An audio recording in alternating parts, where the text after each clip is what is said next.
પ્રોટીનથી ભરપૂર અને મોઢામાં મૂકતા જ પીગળી જાય તેવા ચણાની દાળના લાડુ ઘી અને ગોળ સાથે, જે એટલા સોફ્ટ બને છે કે 8 મહિનાના બાળકથી લઈ અને ઘરના વડીલો પણ આરામથી ખાઈ શકે.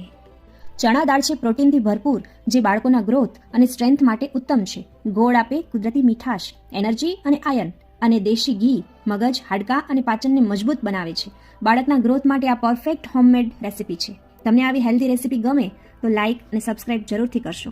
તો ચાલો બનાવીએ. અહીં રોસ્ટેડ દાળિયાની દાળ લીધેલી છે, જેમાંથી આપણે ગ્રીન કલરની દાળ અને કડક દાળ અલગ કરી લેશું અને પછી એક મિક્સચર જારમાં એને ક્રશ કરી લેશું.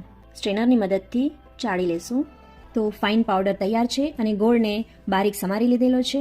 સૌપ્રથમ રીત, એક પેનમાં આપણે 1 કપ ઘી લેશું. ઘી ગરમ થઈ જાય એના પછી આપણે 1 કપ ગોળ ઉમેરશું.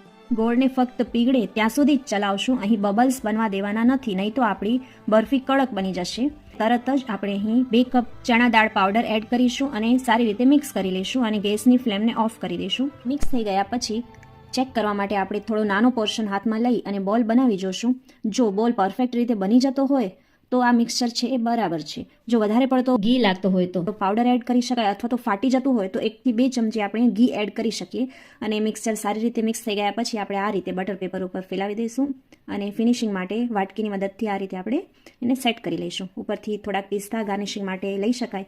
જો ખૂબ જ નાનું બાળક હોય તો આને સ્કીપ પણ કરી શકાય. બરફીમાં થોડોક આપણે ઘી વધારે એડ કર્યો છે, તેથી એને સેટ થતાં થોડોક વધારે ટાઈમ લાગશે, પણ 7 થી 8 કલાકમાં સારી રીતે જામી અને સેટ થઈ જશે. બીજી રીત, મિક્સચરના નાના નાના પોર્શન લઈ અને આ રીતે લાડુ બનાવી નાના બાળકોને આપી શકાય. આ લાડુ એ પ્રોટીનથી ભરપૂર છે, જે નાના બાળકોની રોજની પ્રોટીનની જરૂરિયાતને પૂરી કરે છે અને સાથે ટેસ્ટી અને હેલ્ધી તો ખરા જ, જે ટ્રાવેલ ફ્રેન્ડલી પણ છે, લાંબો સમય સુધી સાચવી પણ શકાય છે. તો તૈયાર છે આપણા ચણાની દાળના લાડુ.